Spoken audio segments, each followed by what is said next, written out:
Hey, what's up guys? Welcome back to my channel MXY guys. আজকের topic হচ্ছে কিভাবে আমরা Picsart অ্যাপে স্ক্রিনটাকে স্মুথ করব। তো এটা খুব ইজি এবং ম্যাজিক ভাবে এটা হয়ে যাবে। তো চলুন শুরু করা যাক। তো এখানে আমি একটা ছবি নিয়ে নিয়েছি। তো স্মুথ করার জন্য প্রথমে দরকার হচ্ছে যে আমাদের ছবিতে যে বড় বড় দাগগুলো রয়েছে অর্থাৎ পিম্পলগুলো যে রয়েছে সেগুলোকে রিমুভ করতে হবে। তো চলুন জেনে নেই কিভাবে রিমুভ করতে হবে। তো এখানে একটা অপশন দেওয়া রয়েছে। আমি এই যে রিটাচ নামে একটা অপশন দেওয়া রয়েছে, এখানে ক্লিক করব। ক্লিক করার পরে এখানে একটা অপশন রয়েছে ব্লেমিশ নামে, এখানে ক্লিক করব।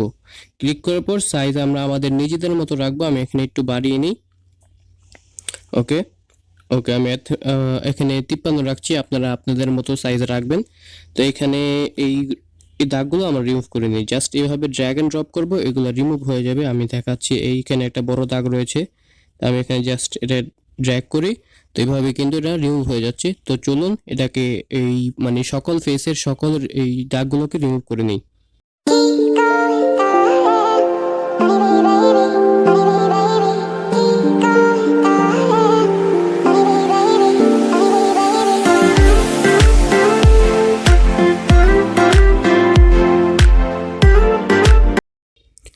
ওকে, আমাদের কিন্তু ফেসের থেকে যে দাগগুলো রয়েছে সেগুলো কিন্তু রিমুভ হয়ে গেছে। এখন আমরা কি করব, ডান ক্লিক করে দেব।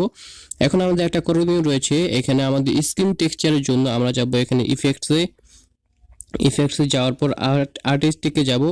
আর্টিস্টে যাওয়ার পর এখানে একটা লাস্ট একটা অপশন রয়েছে এমব্রোজ নামে, এখানে ক্লিক করব। এই যে আপনারা দেখতে পাচ্ছেন এমব্রোজ, এখানে ক্লিক করব। ক্লিক করার পর এটাকে সেভ করে নেব, এখানে ক্লিক করব। তো এটা সেভ হয়ে গেছে। তো এখন আমরা কি করব, এটাকে ব্যাক করে দেব, ক্রস করে এটাকে ডিসকার্ড করে দেব। এখন আমরা ফেসটাকে স্মুথ করব। স্মুথ করার জন্য আমরা যাব হচ্ছে এই ইফেক্টসে যাওয়ার পর এখানে একটা অপশন রয়েছে ব্লার অপশন থেকে ব্লারটা ক্লিক করে নিব। ক্লিক করার পর এখানে ব্লারে আবার ক্লিক করব। ক্লিক করার পর আমাদের ব্লার অপোসিটি রাখবো হচ্ছে 11 or 10 এবং এখানে উপরে একটা ইরেজ অপশন দেখতে পাচ্ছেন, এখানে ক্লিক করব।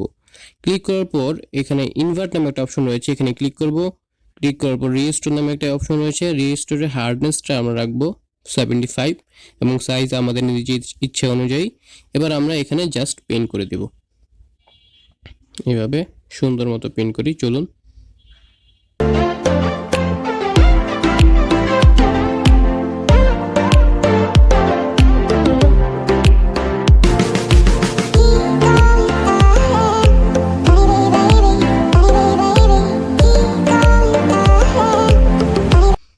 ওকে, আমাদের পেন্ট হয়ে গেছে। এবার ডান ক্লিক করে দিই। এবার আমরা কি করতে পারি, চাইলে ব্লার স্ট্রেন্থ বাড়াতে পারি আমাদের ইচ্ছা অনুযায়ী। আমি এখানে একটু বাড়াচ্ছি, 26 রাখছি। এবার আমরা ডান ক্লিক করে দিচ্ছি। তো এখানে আপনারা দেখতে পাচ্ছেন যে আমাদের কিন্তু টেক্সচার কোয়ালিটি লস হয়েছে। তো টেক্সচার কোয়ালিটি ফিরিয়ে আনার জন্য আমরা কি করব, এখান থেকে আমরা ড্র অপশনে যাব বা ড্র টুলে যাব। এখানে গেলাম, যাওয়ার পর আমাদের সামনে এরকম একটা ইন্টারফেস খুলে যাবে। এখন বাম পাশে যে লেয়ার অপশন আছে এখানে ক্লিক করব। ক্লিক করার পর উপরে যে প্লাস আইকন রয়েছে এখানে ক্লিক করব। ক্লিক করার পর এখানে ফটো লেয়ারে যাব। এইখানে আমরা যে ওই এমব্রোস করা কৃত এই ছবিটাকে সিলেক্ট করেছিলাম বা সেভ করেছিলাম সেটাকে সিলেক্ট করব। সিলেক্ট করার পর এখানে চলে আসবে, ডান ক্লিক করে দেব। এবার আমরা কি করব, এটার অপশন যেটা রয়েছে অর্থাৎ ব্লেন্ড অপশন, নিচে একটা অপশন রয়েছে, এখানে ক্লিক করার পর এটার ব্লেন্ড আমরা রাখবো ওভারলে রাখার পর আমাদের স্ক্রিনে কিন্তু কত সুন্দরভাবে একটা টেক্সচার চলে আসছে। আপনারা চাইলে এখানে নিচে অপাসিটি রয়েছে, এটার আপনারা কমাতে বাড়াতে পারেন। আমি এখানে 100 রাখছি। তো দেখুন কত সুন্দর টেক্সচার চলে আসছে এবং আমাদের ফেসটাও কিন্তু স্মুথ হয়ে গেছে। তো এইভাবে আসলে পিক্সার্ট অ্যাপে মানে স্ক্রিনটা স্মুথ করা হয়ে থাকে অর্থাৎ টেক্সচার সহ। তো এই ছিল আজকের ভিডিওটা ভালো লাগলে লাইক দেবেন, শেয়ার করবেন, কমেন্ট করবেন এবং সাবস্ক্রাইব করতে ভুলবেন না। ধন্যবাদ।